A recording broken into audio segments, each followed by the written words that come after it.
이피스. 아마도 이 기적에 관한 소문은 크레테의 일백 도시들에서도 화제거리였을 것이다. 만약 크레테에서도 이피스의 변신이라는 자신들과 더 가까운 기적이 최근에 일어나지 않았더라면 말이다. 그노소스 왕국에서 가까운 파이스투스 땅에 럭두스라는 사람이 태어났다. 그는 자유인이었으며 그의 재산도 신분보다 나을 게 없었다. 그는 임신 중인 아내한테 말했다. 내게 두 가지 소원이 있어. 하나는 당신이 진통을 덜 겪고 해산하는 것이고 또 하나는 아들을 낳는 것이요. 딸은 내게 부담스럽고 행운은 내게 재력을 거절했어. 혹시 당신이 딸을 낳게 될 경우 그 애는 죽어야 하오. 그러자 명령을 하는 그나 명령을 받은 그녀나 눈물을 흘렸다. 하지만 텔레투사는 자신의 기대를 반감하지 말아달라고 남편에게 간청했다. 릭두스의 결심은 확고했다. 어느새 때가 되어 그녀가 뱃속의 짐을 더 이상 차고 다니기 어렵게 되었을 때 한밤중에 이나쿠스의 딸이 신성한 무리를 거느리고 자신의 침대 앞에 있는 꿈을 꾸었다. 또는 그런 꿈을 꾼 것 같았다. 여신은 이마에 초승달 뿔들을 달고 있었는데 거기에는 번쩍이는 황금으로 만든 누런 곡식 이삭 화관이 달려 있었다. 그녀는 여왕답게 차려입고 있었다. 그녀의 옆에는 개의 머리를 한 아누비스, 신성한 부바스티스와 얼룩무늬의 아피스와 입술에다 손가락을 갖다 대고 침묵을 명하는 이가 있었다. 거기에는 딸랑이들과 아무리 찾아도 성에 차지 않는 오시리스와 잠들게 하는 독이 가득 들어있는 이국의 뱀들도 있었다. 텔레투사는 자신이 잠에서 깨어난 것 같았고 주위의 모든 것이 보이는 것 같았다. 그때 여신이 그녀에게 말했다. 내 숭배자들 중 한 명인 텔레투사여. 무거운 근심일랑 벗어버리고 남편의 명령을 속여라. 루키나가 너의 짐을 떨어주거든. 그것이 무엇이 됐든 너는 주저하지 말고 내 아이를 기르도록 하라.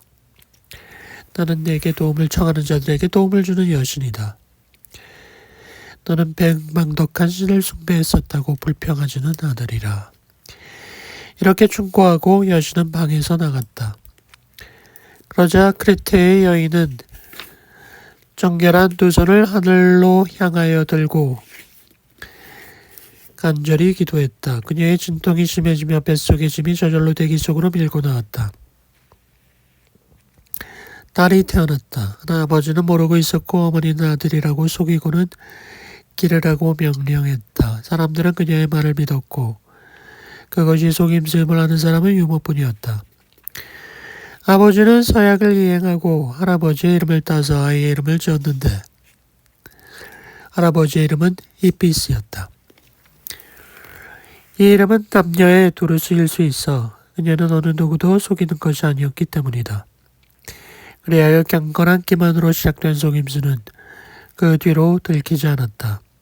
아이는 소년처럼 자랐다. 그 사이 13년이란 세월이 지나갔다. 그러자 이피스여 그대의 아버지가 금발의 이 한때를 그대의 배필로 정했으니 딕테의 텔레스테스의 딸인 그녀는 파이스투스의 여인들 사이에서 미모로 칭찬받던 소녀였다. 두 사람은 나이도 같고 예뻤으며 같은 선생들 밑에서 자신들의 나이에 맞는 교육을 받았다. 사랑이 두 사람의 아직도 순진한 마음을 건드려 두 사람에게 똑같은 상처를 주었다. 하나 그들의 희망은 같지 않았다. 이한테는 결혼을 바라보고 결혼식에 올려질 날을 고대하며 자신이 남자로 여기고 있는 그녀가 남편이 될 거라 믿었다. 한편 이피스는 성취될 희망도 없이 사랑했고 그래서 더 열렬히 사랑했다. 그녀는 소녀의 몸으로 소녀에게 달아오르고 있었다. 그녀는 말했다. 어느 누구도 들은 적이 없는 놀랍고도 들은 적이 없는 불가사의한 사랑에 사로잡힌 나를 어떤 종말이 기다리고 있는 것인가. 신들이 나를 살릴 작정이었다면 나를 완전하게 살려주었어야지. 그녀는 제단을 보여안고 기도했다. 이시스여, 파라이토니움과 마레오티스의 들판과 파로스의 7 학으로 갈라진 일루스 강에 사시는 분이시여, 우리를 도와주시고 우리의 두려움을 치료하소서. 여신이여, 나는 전에 그대와 여기 있는 그대의 상징들을 보고 알아봤습니다. 나는 그대의 명령을 마음속에 명심했습니다. 이 애가 햇빛을 보는 것도 내가 벌받지 않는 것도 보십시오. 다 그대의 조언입니다. 우리 두 모녀를 불쌍히 여기시고 그대의 도움으로 구하소서. 그렇게 말하고 그녀는 눈물을 흘렸다. 여신은 자신의 제단을 움직이는 것처럼 보였다. 신전의 문들이 흔들렸다. 아직 안심이 되지는 않아도 좋은 전조의 마음이 흐뭇해져 어머니는 신전을 나섰다. 그녀가 걸어갈 때 이피스가 여느 때보다 더 큰 보폭으로 수행원으로 뒤따라갔다. 이피스는 얼굴빛이 더 검어 보였고 힘은 더 강해졌다. 그녀의 근력은 여인들이 갖고 있는 것보다 강했다. 잠시 전만 해도 소녀였던 그대가 지금은 소년이었기 때문이다. 그대들은 신전의 제물을 바치고 질기도록 가라. 그들은 신전의 제물을 바치고 감사패를 덧붙였는데 감사패에는 이런 글귀가 새겨져 있었다. 이 제물은 이피스가 소녀로서 서약했으나 소년으로서 바치나이다. 다음 날 아침 햇살이 세상을 드러냈을 때 비너스와 유노와 휘메나이우스가 결혼식 횃불이 켜져 있는 곳으로 모여들었고 소년 이피스는 자신의 이안테를 차지했다. 오르페우스와 에우리디케. 그곳으로부터 휘메나이우스는 샤프란 및 빛 외투를 입고 대기를 지나 키코네우네스 쪽의 해안으로 향했다. 그곳으로 오르페우스가 그를 불렀으나 소용없었다. 휘메나이우스는 결혼식에 나타나기는 했으나 축복의 말도 해주지 않았고 길조도 보이지 않았다. 그가 들고 있던 횃불도 연기를 내뿜어 눈물을 흘리게 할 뿐이었다. 물의 요정들을 데리고 풀밭을 거닐던 신부가 뱀이빨에 물려 죽었기 때문이다. 지상에서 마음껏 아내를 애도한 로도페의 가인은 타이나루스의 문을 지나 감히 스틱스까지 내려갔으니 그는 망령들조차도 시험해볼 점이었다. 그리고 그는 목이 없는 무덤들과 무덤에 묻혔던 망령들 사이를 지나 베르세포네와 이 사랑스럽지 못한 왕국을 다스리는 그림자들의 주인에게 다가가 리라의 혀를 찌며 이렇게 노래했다. 필면의 존재로 태어난 우리 모두가 되돌아오는 이 지하세계를 다스리는 신이여, 거짓말은 집어치우고 사실대로 말하는 것이 허용되고 또 그대들이 허락해 주신다면 내가 이리로 내려온 것은 어두운 타르타라를 구경하러 온 것이 아닙니다. 아내 때문입니다. 발에 밟힌 독사가 그녀에게 독을 퍼뜨려 그녀를 죽였습니다. 나는 견디길 바랬지만 아모르가 이겼습니다. 그분은 여기서는 어떤지 모르겠지만 상계에서는 잘 알려졌죠. 그리고 옛날의 납치 이야기가 거짓말이 아니라면 아모르는 그대들도 맺어주었습니다. 그가 리라를 연주하며 이렇게 노래했을 때 망령들도 눈물을 흘렸다. 탄탈루스는 도망치는 물결을 잡지 않았고 익시온의 바퀴도 놀라 멈췄다. 그때 처음으로 자비로운 여신들도 노래에 압도되어 눈물을 흘렸다 한다. 왕비도 하계를 다스리는 이도 탄원자의 청을 거절할 수 없었다. 그들은 에우리디케를 불렀다. 그녀는 막 도착한 그림자들 사이에 있다가 상처 때문에 절룩거리며 천천히 나왔다. 그러자 로도페의 영웅은 아내를 받았는데 그가 아베르누스의 골짜기를 떠날 때까지는 뒤돌아보지 않겠다는 조건도 그녀와 함께 받았다. 그들은 장막을 지나 오르막길로 올라갔다. 이제 그들은 대지의 맨 바깥 표면에서 멀지 않은 곳에 있었다. 그곳에서 사랑하는 남자는 아내를 보고 싶어 뒤돌아보고 말았다. 그 순간 아내도 미끄러졌다. 그는 발을 내밀어 그녀를 잡고 자기는 잡히려 하였으나 불행히도 그의 손에 잡히는 것은 바람뿐이었다. 그리하여 그녀는 이제 2번 죽으면서 남편에게는 불평도 하지 않았다. 그녀는 남편 괴들레락 말락하게 마지막으로 안녕이라 말하고는 자신이 떠나왔던 곳으로 미끄러져 갔다. 오르페우스는 아내의 이중의 죽음에 제정신이 아니었다.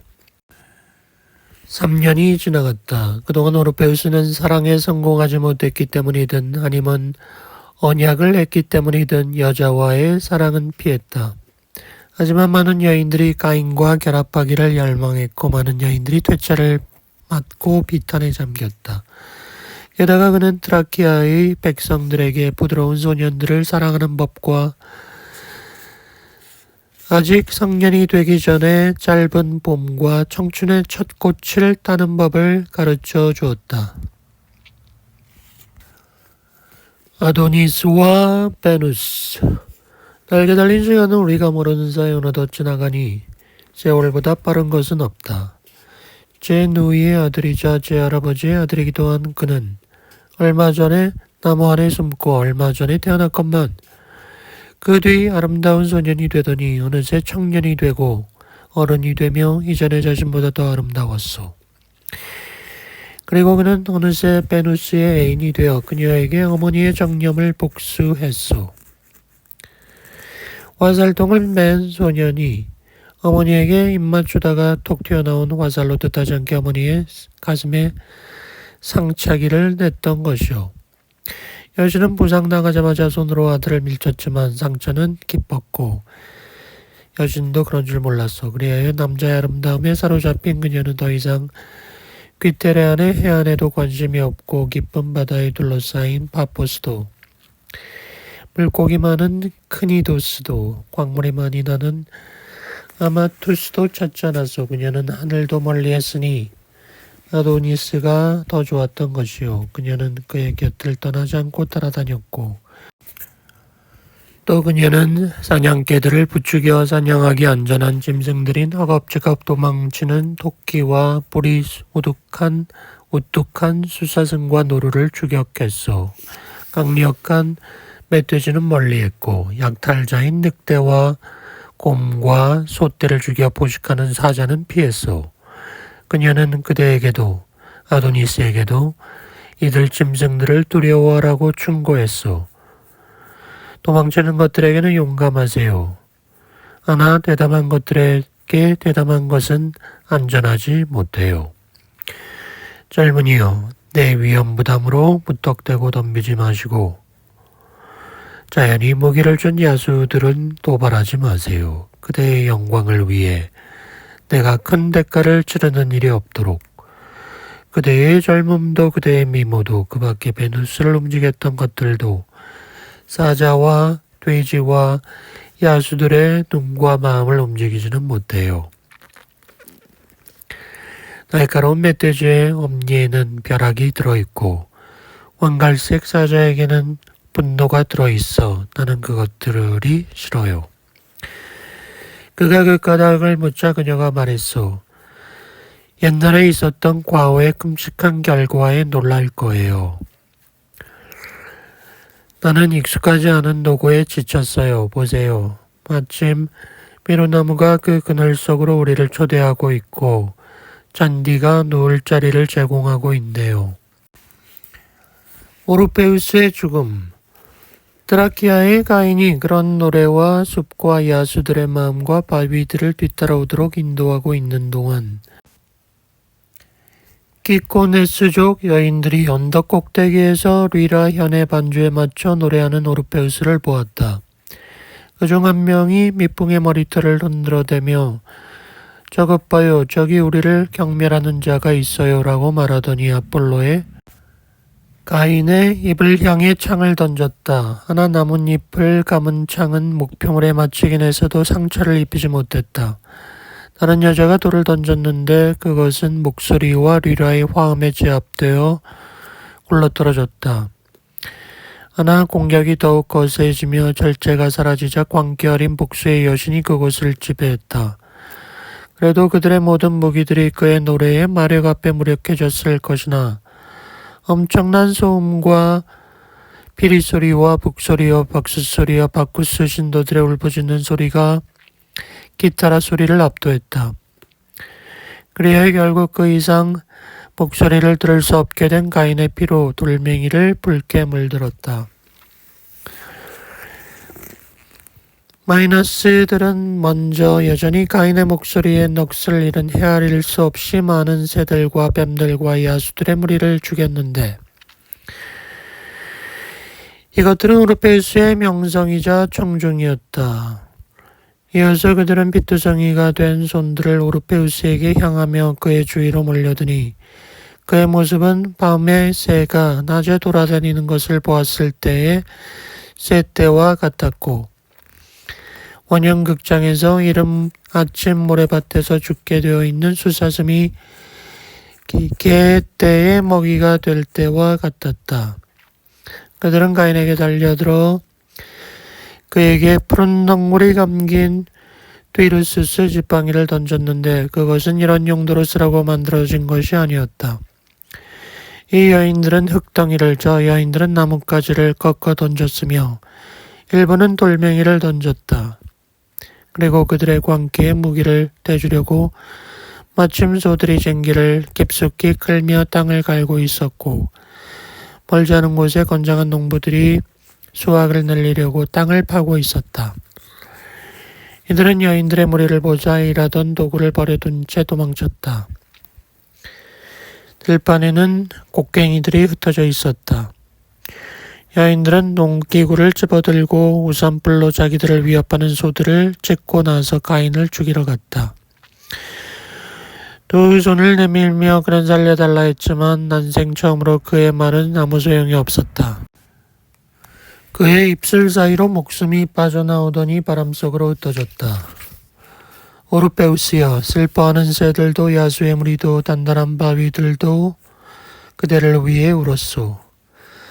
나무들은 잎을 벗고 삭발한 채 그대를 위해 슬퍼했소. 사람들이 말하기를 강물도 제 눈물로 불어났고 물의 요정들과 나무의 요정들도 검은 상복을 입고 머리를 풀어 헤쳤다 했다.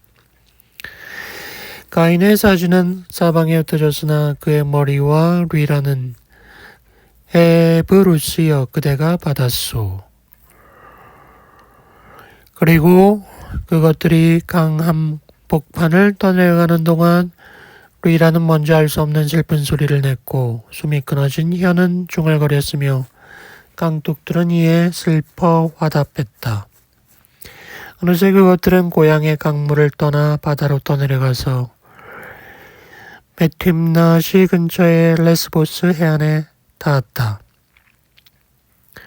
그곳에서 이방의 모래 위에 드러나 있는 그의 얼굴과 바닷물이 뚝뚝 뜯는 그의 머리털을 뱀이 공격했으나 마침내 포이부스가 나타나 물려고 하던 뱀을 몰아내더니 뱀의 입을 돌로 변하게 하고 열린 턱을 굳어지게 했다.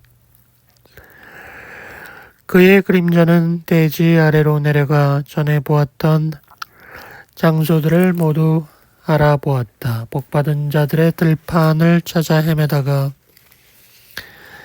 그는 에우리디케를 발견하고 두 팔로 힘껏 껴안았다. 지금 그들은 그곳에서 함께 거닐고 있다. 때로는 앞서가는 그녀를 오르페우스가 따르기도 하고 때로는 그가 앞서가며 지금은 안전하게 에우리디케를 뒤돌아보기도 한다.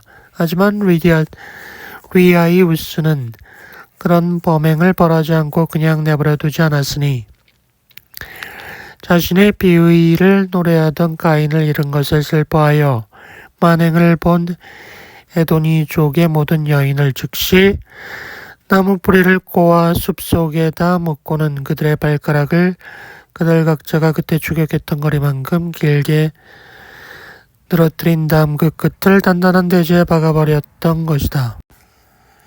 그들은 모두 참나무가 되었다. 그리고 그대가 그들의 긴팔을 나뭇가지라고 생각한다면 그대의 그런 생각은 틀린 것이 아닐 것이다. 펠레우스와 테티스, 연로한 프로테우스가 언젠가 테티스에게 물결의 여신이여 잉태하시오. 그대는 성년이 되면 아버지의 업적을 능가하고 아버지보다 더 위대하다는 칭송을 받게 될 젊은이의 어머니가 될 것이오 라고 말한 적이 있었다. 그래서 유피테르는 이 세상이 자기보다 더 위대한 자를 갖지 못하도록 가슴속에 미지근하지 않은 정념을 느끼면서도 바닷물의 여신 테티스와의 결혼을 피하고 자신의 손자인 아이아쿠스의 아들에게 자신이 바라던 자리를 차지하고 바다처녀와 포옹하라고 했다. 아이무니아 땅에는 나처럼 굽은 많이 있는데 두 팔을 앞으로 내밀고 있어 물이 깊었으면 항구가 될 만한 곳이다. 그러나 모래바닥 위로 바닷물이 얕게 펼쳐져 있었다. 그곳 해변은 딱딱하여 지나가도 발자국이 생기지 않았다. 가까이에는 두 색깔의 열매가 달린 도금양 숲이 있었다. 그 한가운데는 동굴이 있었다. 테티스여, 그대는 고삐를 맨 돌고래를 타고는 옷을 벗은 채 그리로 가곤 했다. 그곳에서 그대가 잠자고 있을 때 펠레우스가 그대를 덮쳤다. 아무리 간청해도 그대에게 거절당하자 그는 두 발로 목을 껴안으며 폭력을 쓸 준비를 했다. 그래하여 모습을 바꿔가며 그대가 익숙한 기술에 도움을 정하지 않았더라면 그는 목적을 달성했을 것이다. 하지만 그대는 새가 되었다. 그래도 그는 새를 잡았소. 이번엔 그는 튼튼한 나무가 되었어. 그러자 펠레우스가 나무에 달라붙었어. 그대의 세 번째 모습은 점박이 암호랑이였어. 이렇게 테티스를 정복하지 못하게 되자 신의 조언을 받아서 테티스가 무엇으로 변화하든 그냥 붙잡고만 있게 되자 테티스는 결국 굴복하게 되었다. 그리하여 테티스는 아킬레우스를 잉태한다. 소문의 여신 파마, 세상의 한가운데 대지와 바다와 하늘의 중간에 우주의 세 세계가 만나는 장소가 있다. 그곳에서는 아무리 멀리 떨어져 있어도 무엇이든 다 보이고 다 들린다. 그곳에 소문의 여신 파마가 있다. 그녀는 맨 꼭대기에다 거처를 고른 다음 그 집에 수많은 입구와 통로를 냈으나 문턱에 문을 달지 않았다. 그 집은 온통 울리는 청동으로 되어 있어 전체가 메아리친다. 소문의 여신은 하늘과 바다와 대지에서 일어나는 모든 일을 지켜보고 있다. 온 세상에서 새로운 소식을 찾는다. 퀴그누스, 그라이키아의 함선들이 용감한 전사들을 태우고 다가오고 있다고 알린 것도 그녀였다. 그리하여 무정한 적군이 뜻밖에 나타난 것은 아니었다. 트로이아인들은 해안을 지키며 적군의 상륙을 막았다. 프로테실라우스여, 운명의 뜻에 따라 그대가 맨 먼저 헥토르의 창에 죽었소. 이 전투에서 다나이족은 비싼 대가를 치렀고 용감한 영웅의 죽음으로 헥토르의 용맹을 알게 되었다. 브리기아인들도 피를 흘리고는 아카이아의 손이 얼마나 센지 알게 되었다. 벌써 시게움의 해안은 붉게 물들었다.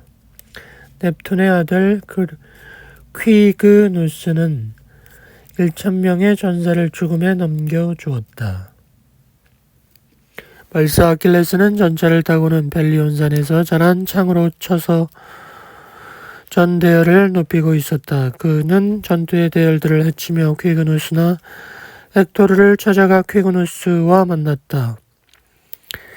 헥토르는 10년째 되는 해에 죽게 되어 있었다. 아킬레스가 빛나는 목덜미에 멍에를 메고 있던 말들을 격렬하며 적을 향해 전차를 몰더니 떨리는 창을 팔로 휘두르며 말했다. 젊은이여, 그대가 누구든 죽어도 하이모니아의 아킬레스 손에 죽은 것을 위안으로 삼아라. 여기까지 아이아쿠스의 손자는 말했다. 그의 말에 무거운 창이 뒤따랐다. 그러나 그의 확실한 창에 아무 잘못이 없었음에도 날아간 무쇠 창 끝은 효과 없이 무딘 창으로 친 것처럼 적의 가슴에 타박상만을 입혔을 뿐이다. 꾀그누스가 말했다. 여신의 아들이여, 이끼 소문을 통해 나는 그대를 알고 있어. 그대는 내가 부상당하지 않았다고 놀라시는 거요. 나는 아무런 상처 없이 이곳을 떠나게 될 것이오. 네레우스의 딸의 아들이 아니라 네레우스와 그의 딸들과 바다 전체를 다스리는 분의 아들이라는 것은 역시 어떤 의미가 있는 것이라오. 그러더니 그는 아이아쿠스의 손자를 향해 창을 던졌다. 하나 창은 방패에 막 박히고 말았다. 영웅은 그것을 뽑아내 강력한 손으로 떨리는 창을 또다시 던졌다. 또다시 그의 적은 온전했다. 세 번째 창도 퀴그누스가 가리지 않은 채 몸을 내미는데도 부상이 입히지 못했다. 그러자 아킬레스가 화를 내니 그 모습은 황소가 돌진하는 것 같았다. 그는 혹시 창에서 무쇠날이 떨어져 나간 것이 아닌지 보았다. 창날은 밖에 있었다. 그렇다면 내 손이 약해졌나? 전에 갖고 있던 힘을 이번 경우에만 잃어버린 것일까?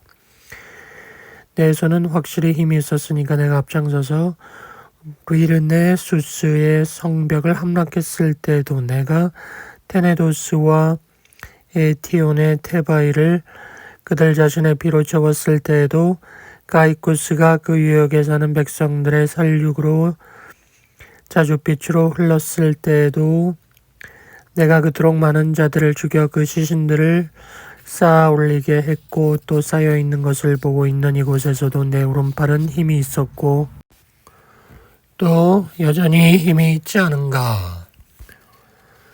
그는 자신의 이전의 무운이 믿어지지 않는 양 리키아의 병졸들 가운데 한 명인 메노이테스를 향해 창을 던져 가슴을 꿰뚫었다. 적이 죽어가며 머리로 무거운 돼지를 쾅하고 치자 아킬레스가 창을 뽑으며 말했다. 이것이 내가 방금 이겼던 그 손이고 그 창이다. 나는 저자에게도 같은 손과 창을 쓸 것인즉 바라건대 저자에게도 같은 결과가 나오기를. 그는 창을 던졌다. 물불의 나무 창은 빗나가지 않고 피하지 않은 그의 왼쪽 어깨를 맞췄으나 도로 튀어나왔다. 하지만 아킬레스는 퀴그누스가 창을 맞았던 곳에 핏자국이 나 있는 것을 보고 기뻐했다. 그러나 소용없는 일이었다. 상처는 한 군데도 없고 그것은 메노이테스의 피였던 것이다. 그러자 아킬레스는 화가 나서 높다란 전차에서 급히 뛰어내려 번쩍이는 칼로 부상당하지 않은 적과 백병전을 벌였다. 그는 적의 방패와 투구가 칼에 뚫린 것을 보았으나 단단한 몸에서는 칼도 무뎌지고 말았다.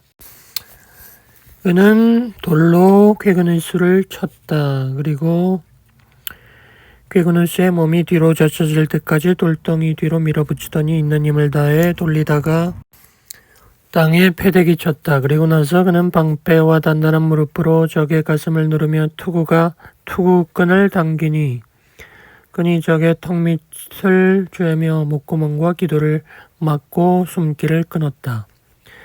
그는 패배한 적의 무구를 벗길 채비를 했다. 헌데 무구들이 비어있는 것을 보았다. 바다의 신이 퀴그누스의 몸을 새로 변신시켰던 것이다. 그리하여 퀴그누스는 지금도 그 새의 이름을 쓰고 있다. 이 노고와 격전이 끝난 뒤 여러 날 동안 소강 상태가 계속되고 양측은 무기를 놓고 휴식을 취했다. 그리하여 껴있는 바수병들이 프리기아의 성벽을 지키고 껴있는 바수병들이 아르고스인의 해자를 지키는 사이 축제일이 다가와 퀴그누스에게 아킬레스가 암송아지 한 마리를 잡아 그 피로 여신 팔라스를 달랐다. 그것의 내장이 활활 타는 제단 위에 올려져 신들이 좋아하는 냄새가 일단 대기 속으로 오르고 난 뒤에 의식에 필요한 부분은 의식에 쓰고 나머지는 식탁에 올려졌다. 장수들은 긴 의자에 몸을 기대고는 구운 고기를 먹으며 포도주로 근심을 쫓았다. 그들을 즐겁게 해주려고 기타라 소리도 노랫소리도 피리소리도 울려 퍼지지 않았다. 그들은 이야기로 밤을 보냈고 용기가 이야기의 주제였다. 그들은 적군과 자신들의 전투에 관해 이야기했고 자신들이 겪고 견뎌냈던 위험에 관해 이야기하며 즐겼다. 사실 아킬레스가 그 밖에 무슨 다른 이야기를 하겠으며 아킬레스 면전에서 그들이 무슨 다른 이야기를 하겠는가. 무엇보다 그가 퀴그누스를 제압하고 거둔 최근의 승리가 화제가 되었다. 카이네우스의 성전환. 이에 대해서는 아이아쿠스 손자도 아키비족도 놀라움을 금치 못했다. 이때 네스토르가 말했다. 그대들의 세대에서는 칼을 경멸하고 아무리 쳐도 뚫을 수 없는 것은 퀴그누스 한 사람뿐이었소. 하나 나는 옛날에 몸을 다치지 않고 1000번의 가격을 견디어냈던 페르라이비아 사람 카이네우스를 직접 본 적이 있어. 페르라이비아 사람 카이네우스는 오트리스 산에 살았는데 무운으로 이름을 날렸죠. 놀라운 것은 태어날 때 그는 여자였다는 것이오. 거기 있던 사람들은 이 신기한 일에 마음이 끌려 이야기를 청했다. 아킬레스가 말했다. 자, 이야기해 주시오. 달변의 노인이여. 우리 모두 하나같이 원하는 것은 카이네우스가 누구며 왜 그가 성전환을 했으며 어떤 저녁, 누구와의 전투에서 그대가 그를 알게 되었으며 그도 누군가에게 졌다면 그 누군가가 누군지를 듣는 것이오. 노인이 말했다. 비록 노령이 나의 기억을 흐리게 하고 내가 젊을 적에 보았던 것들이 내게서 달아났지만 그래도 나는 더 많은 것을 기억하고 있어. 엘라토스의 딸 카이니스는 미인으로 테살리아의 소녀들 중 가장 예뻤소. 그녀는 인근 모든 도시들과 그대의 도시에서 수많은 구원자들의 동경의 대상이었소. 하나 소용없는 일이었소. 아마 펠레우스도 그녀와 결혼하려 했을 것이오. 하나 그는 이미 그대의 어머니와 결혼했거나 아니면 그대의 어머니는 그에게 약속되어 있었을 것이오. 그리고 카이니스는 어떤 남자와도 결혼하지 않았소. 그녀는 외딴 바닷가를 거닐다가 바다의 신에게 겁탈당했고 넵투누스는 새 사랑의 기쁨을 얻은 뒤 말했소. 그대는 거절당할까 두려워 말고 소원을 말하시오. 무엇이든 원하는 것을 선택하시오. 카이니스가 말했소. 그대가 내게 행한 이런 나쁜 짓은 앞으로는 내게 더 이상 그런 일이 일어날 수 없었으면 하는 소원을 일깨워주는군요. 그대는 내가 여자가 아니게 해주세요. 그녀의 마지막 말은 굵은 목소리로 말하게 되었소. 켄타우루스 족과 라피타이족의 싸움. 대담한 익시온의 아들은 히포다메와 결혼하여 나무들로 가려진 동굴 안에 차려놓은 식탁 앞에서 비스듬히 몸을 기대도록 구름의 아들들인 야수들을 초대했소.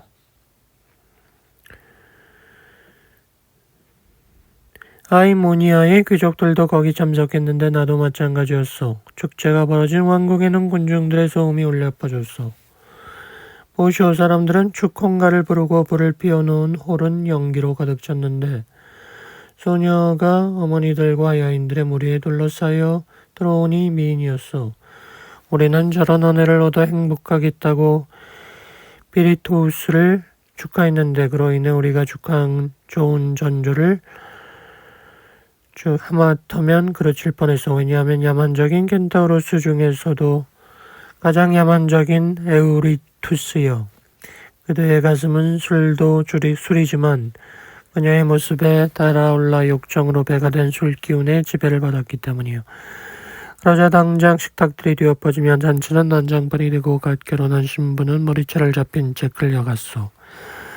에우리투스는 히포다메를 끌고 가고 그 밖에 다른 자들은 각자 원하는 대로 할 수 있는 대로 여인을 한 명씩 끌고 가니 온 집안의 여인들의 비명이 퍼졌소. 우리는 지체 없이 일어섰으나 테세우스가 먼저 말했소. 에우리투스여, 이게 대체 무슨 미친 짓인가? 내가 아직 살아있는데 피리토스에게 도전하여 한 사람을 모욕함으로써 멋모르고 두 사람을 모욕하는 것인가? 고매한 영웅은 자신의 위협이 빈말이 되지 않도록 덤벼든 켄타우로스 족을 옆으로 밀치고 미친 자들에게서 납치된 신부를 구출했소. 에우리투스는 아무런 대꾸도 하지 않고 바람찬 그 두 손으로 그녀의 복수자에게 덤벼들더니 그의 얼굴을 쳤소. 마침 가까운 곳에 오래된 포도주 희석용 동이가 있었소. 그 큰 동이를 그보다 더 큰 아이게우스의 아들이 들어올려 곧장 그자의 얼굴에 내던졌소. 그자는 골과 술을 동시에 토하며 뒤로 벌렁 나자빠지더니 발 뒤꿈치로 피에 젖은 모래를 두들겼소. 그자의 반인반마의 형제들은 그자의 죽음에 분기탱천하여 외쳤소. 무장하라, 무장하라. 싸움이 처음 시작되었을 때에는 내던져진 술잔과 항아리와 배가 부른 대야들이 날아다녔는데 방금 전 잔치에 쓰였던 것이 이제는 사륙의 도구가 된 것이오. 맨 먼저 오피온의 아들 아미쿠스가 궁전 안의 성소에서 거기에 바쳐진 선물들을 약탈했소. 그자는 또 맨 처음으로 사당에서 휘황한 초들이 꽂혀있는 촛대를 낚아챘소. 제물에 바칠 때 쓰는 도끼로 황소의 흰목을 꺾으려는 사제처럼 그자는 그것을 쳐들더니 라피타이족인 겔라돈의 이마를 내리쳐 박살난 뼈들을 얼굴에다 남겨두었소. 그의 두 눈은 밖으로 튀어나왔소. 하나 펠라 사람 펠라테스가 단풍나무 식탁에서 다리를 뽑아내어 그자를 땅바닥에 뉘었소. 그자가 턱이 가슴 쪽으로 밀려 들어간 채 시꺼먼 피와 범벅이 된 이빨들을 뱉어내자 벨라테스는 두 번째 가게로 그자를 다르타라의 그림자들에게 보냈소. 그러자 구리네우스가 바로 옆에 있던 재단에서 연기가 피어오르는 것을 무서운 눈길로 보고 있다가 왜 우리가 이것을 몰랐지 하고는 거대한 재단을 들어올리더니 라피타이족의 무리 한가운데로 내던져 그들 중 2명을 죽였소. 오리우스의 어머니는 위칼레였는데 사람들이 말하길 그녀는 주문으로 달의 뿔들을 싫다는데도 끌어내렸다고 하오. 그대는 벌받지 않고는 달아나지 못하리라. 이라고 말하고 엑사디우스는 키 큰 소나무에 봉헌물로 걸려있던 사슴뿔을 무기로 썼소. 그리네우스는 그것의 양 끝에 눈을 찔려 눈알이 빠져나왔소. 그중 한쪽 눈알은 볼에 박혀 있었고 다른 눈알은 수염 위로 굴러떨어져 매달려 있었소. 보시오. 로이투스가 불타고 있던 자두나무 장작을 재단 한가운데에서 낚아채더니 황갈색 머리로 덮여있던 카락수스의 관자놀이를 오른쪽에서 후려쳤소. 그의 머리털은 개걸스런 불길에 사로잡히자마 마른 곡식밭처럼 타올랐고 상처 안에서 그슬린 뼈는 지글지글 소리를 냈소. 부상당한 자는 덥수룩한 머리털에서 탐욕스러운 불을 털어내더니 문지방 돌 하나를 땅에서 뽑아내어 어깨에 맸소. 그것은 달구지가 나를 찜이었소.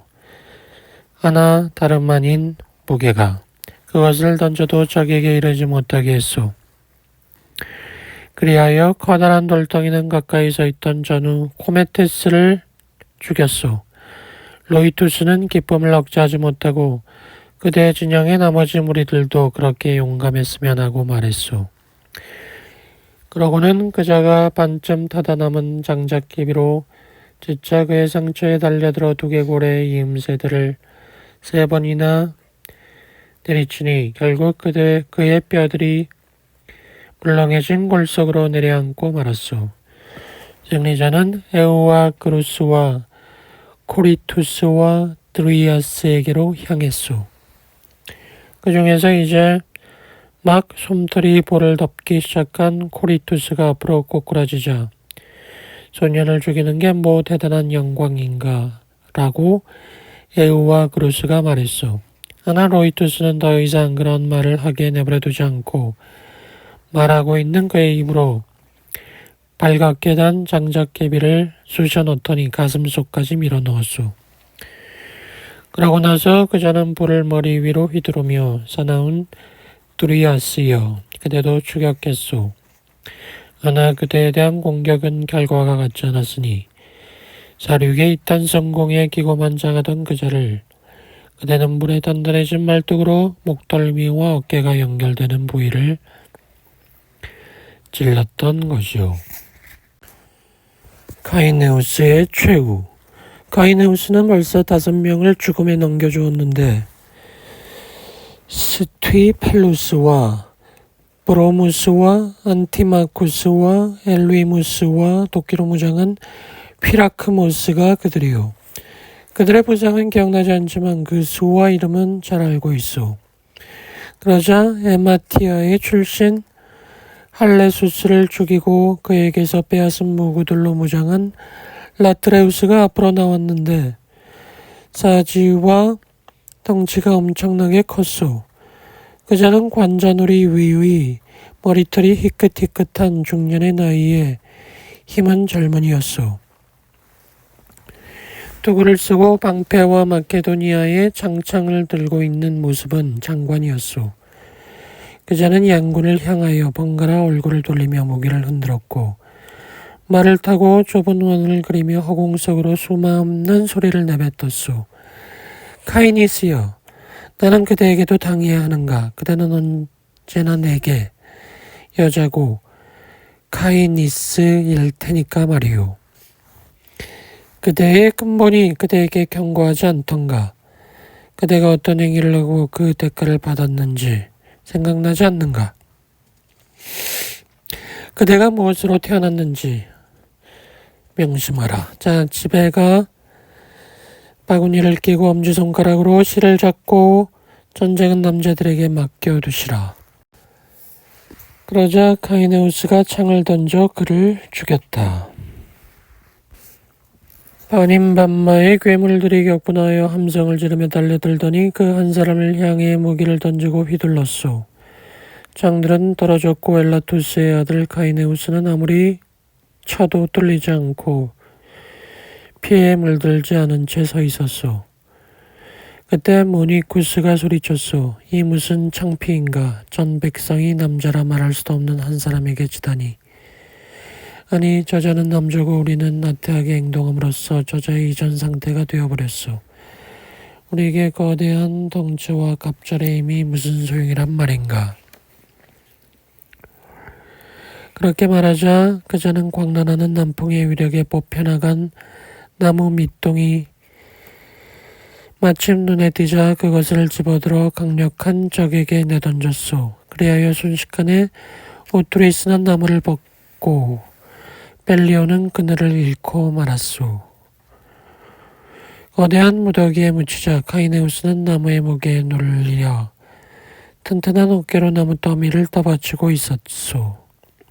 하나쯤이 그의 입과 머리 위로 자라자 그는 공기가 없어 숨을 쉴 수가 없었소. 그 모습은 우리 눈앞에 보이는 저기 저 높은 이다산이 지진에 흔들리는 것 같았소.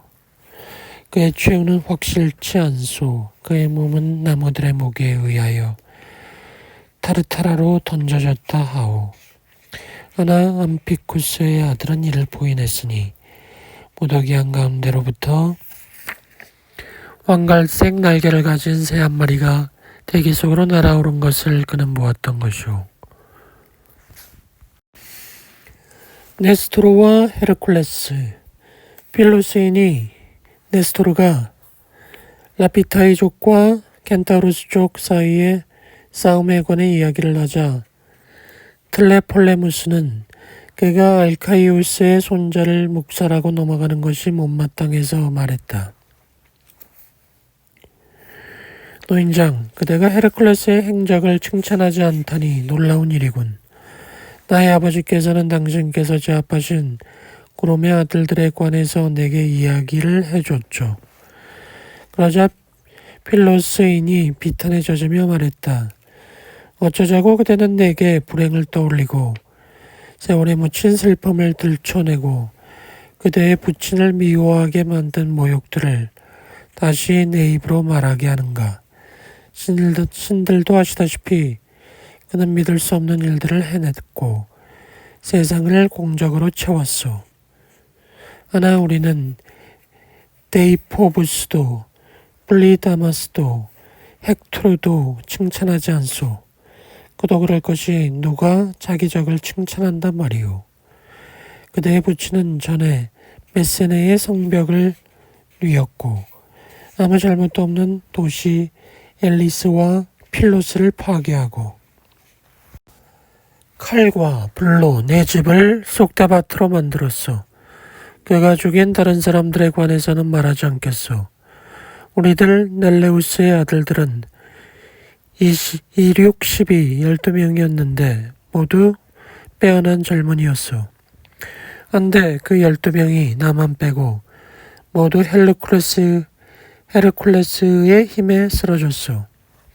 다른 형제들의 패배는 받아들이지 않을 수 없다 해도 페리클리메누스의 죽음은 받아들이기 힘들었소.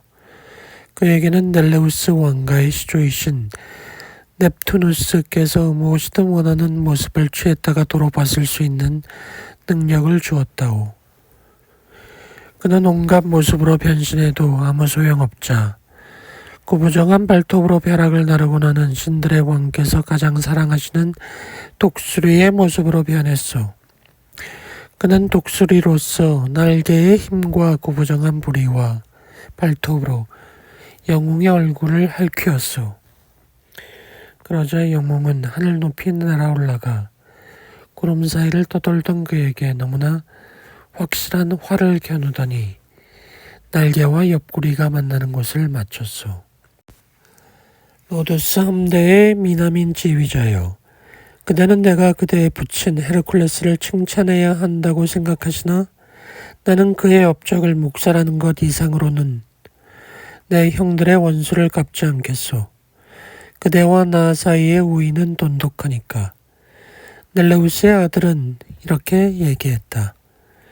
노인이 이야기를 끝내자 바쿠스의 선물이 또 한 순배 돈 뒤에 그들은 일어섰고 잠을 잤다. 아킬레스의 죽음. 한때 삼지창으로 바다의 물결을 다스리는 신은 아들이 퀴그누스와 같은 새로 변신한 것을 속상해하며 아킬레스를 미워했고 그 일을 잊지 못하여 노여워하고 있었다.